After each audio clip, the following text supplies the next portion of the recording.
Très chers compatriotes, je prends aujourd'hui la parole en cette période de la célébration de la Nativité afin qu'ensemble, nous ayons à la fois un regard rétrospectif sur 2024 et une projection sur les perspectives de 2025. En cette période des fêtes, porteuse de foi et d'espérance, nous sommes invités à nous rappeler ce qui compte vraiment. Notre unité, notre courage et surtout la richesse inestimable que constitue notre peuple.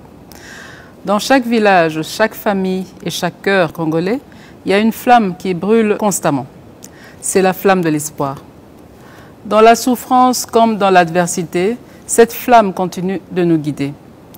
Nous avons tout à gagner à espérer des lendemains meilleurs, de garder la foi malgré tout. Mes très chers compatriotes, nous sommes un peuple résilient.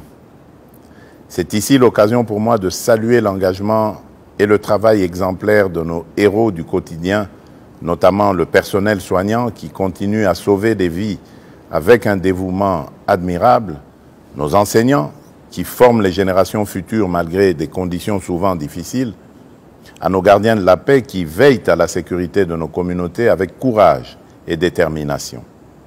Votre contribution, en dépit des épreuves que nous avons traversées cette année, est une source d'inspiration pour nous tous.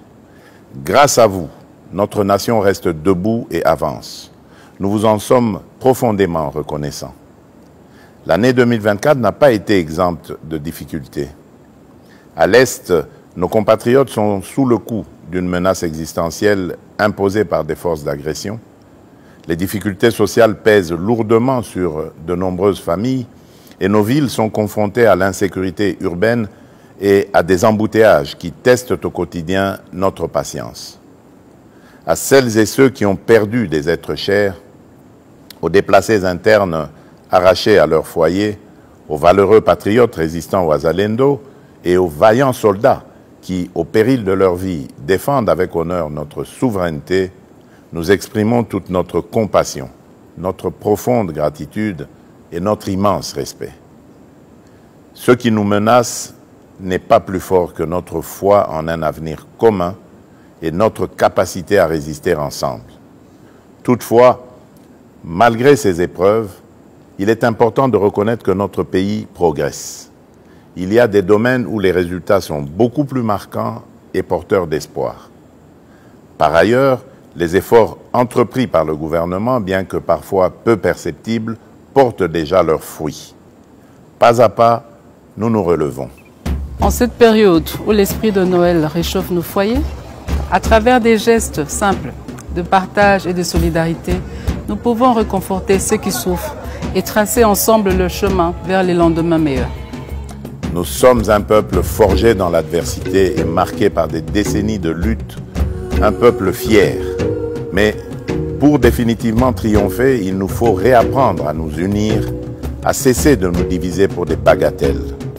L'unité et l'amour de la patrie sont les clés de notre renaissance et de notre salut collectif. Gardons cet engagement qui nous galvanisera, car ensemble, rien ne nous est impossible. Mes très chers compatriotes, nous avons le pouvoir de relever les défis et d'écrire un nouveau chapitre de notre histoire. Je crois en vous, en notre nation et en notre capacité à avancer, quoi qu'il arrive. Nous vous souhaitons à toutes et à tous une année 2025 marquée par la paix, la foi, la solidarité, la réussite et la prospérité. Une année de progrès et de renouveau pour notre grande nation. Nzambe apambola bino. Nzambi kalusa kumuna. Mungu ababariki. Nzambi anubenesha. Joyeux Noël et bonne année à toutes et à tous. Que Dieu bénisse la République démocratique du Congo, son peuple et tous ceux qui l'ont choisi comme leur lieu de résidence.